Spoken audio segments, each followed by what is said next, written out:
I want intermarriage among all castes and all religions and provinces without distinction.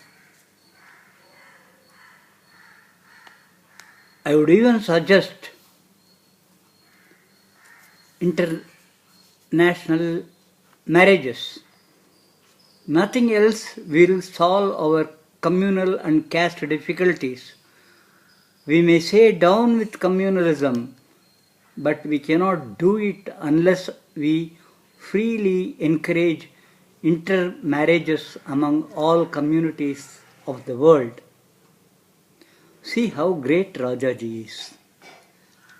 Beneath a facade of orthodoxy, his mind is very broad. There should be mutual love and affection. We must be wise and cautious. Let us be confident, but let us not be arrogant. All good plans have to pass through difficulties. As it has been often said so truly, you do not find to give expression to your feelings when you really feel very much. If a man is to be treated whether he really wanted a thing or not, the trial is to make him lose something for it. If you have to take a dose of quinine, you do not go on chewing it in the mouth in order to take it in. There is a great deal of injustice in any change to someone or the other. The most difficult thing is to give up. It is more difficult to give up privilege than property. If the waters of a river are accumulated in a reservoir and saved from too rapid evaporation or from being lost into the sea, do not be jealous of the bund that is round the reservoir. One day the water will flow down to the fields to irrigate them. It can't be tolerated that some people should be differentiated from the rest of the community in a vital matter like religion. We may require a great deal of modern knowledge, but we shall not do justice to our population in this country, huge as it is, unless we maintain old traditions. Calmness and wisdom are essential for organizing happiness in a free country. The most troublesome children can be brought round if we show enormous patience and affection. Love conquers all diseases. It is a prescription in Ayurveda, a prescription in the Upanishads, a prescription in the Bible, in every religion that man has discovered or conceived. Cultivate love and mutual affection and leave the rest to God. Sometimes we have to fight, sometimes we have to negotiate, and sometimes we have to build.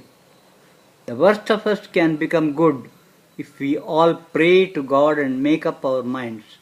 Those whom we consider to be very bad people are only a little confused in their understanding. If God blesses bad people, they can become good people in a moment. What greater improvement can there be than parting with power? Oh, what greater achievement can there be than preventing with power? Power is more difficult to part with than money. Even religious-minded people find it very hard to part with what they have.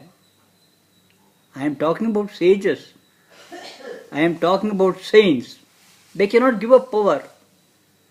They do not want to give up power. They are not inclined to give up power.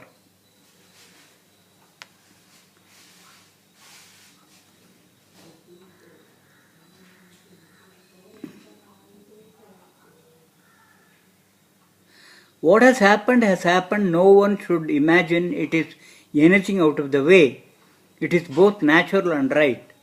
Nobody can be up to the mark unless he goes through trial and training. My strong intuitive feeling will settle whatever still remains.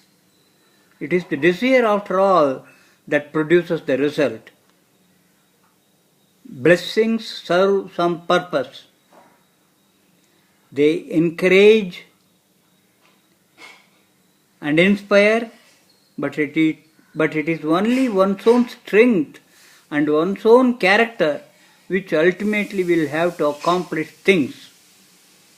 Try to maintain good relationships with everyone.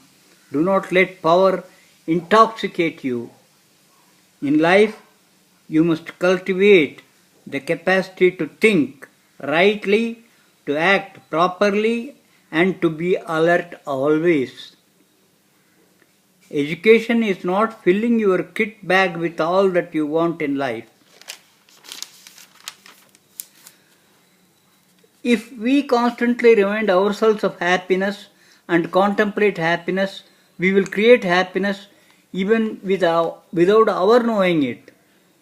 Infection of character is as strong as infection of any disease germs. If individuals make up their minds to be good, even a single person can do much more than is imagined. Have confidence. Things will certainly improve. If hearts are full of goodwill, faces shine like angels' faces. God has endowed us with faces which immediately shape themselves according to the feelings inside. Every momentary change of heart is shown in the face. If we get into the habit of continually thinking well, continually having goodwill in the heart, the face gets permanent beauty. It is better not to bother about libel.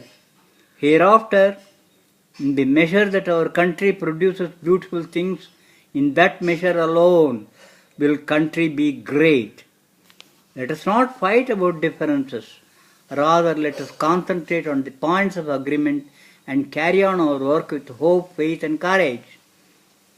I speak as a man who has gone through many trials, defeats as well as successes, and I assure you results do not really matter, and it is the way in which you struggle that matters.